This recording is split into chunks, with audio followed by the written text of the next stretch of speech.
Democrats have an opportunity when the ACA subsidies come up, when the Trump tax scheme renewal comes up, to push that. I think that's going to resonate with the American people. And if they stick with that messaging, I think that's going to be good for Democrats. You know, it's funny. I noticed that the messaging that Julian just referenced during this last fight over funding the government, where you had Minority Leader Jeffries saying that Democrats stood up to the, quote, billionaire boys club. So that has certainly been a part of it.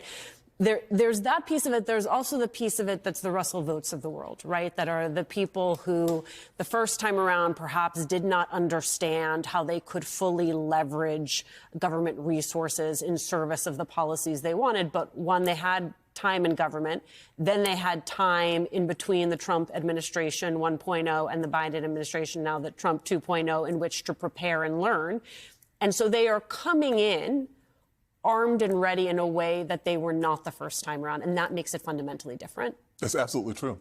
And, you know, that was one of the lines that you heard during the campaign, first in the Biden campaign, then in the Harris campaign, where they were saying that these are people who have adapted and learned new skills over the course. Even when you look at, you know, the fact that Trump won in 2016, he looked intimidated by that. You know, he looked frightened out of his mind, you know, on the verge of the presidency. Now, not so much.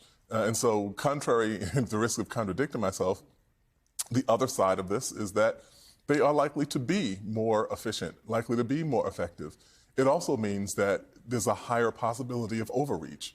If you can actually attain the things that you say that you're going to do, well, those margins in that election weren't all that big. Yeah. And at some point, you throw people off, you know, from the wagon.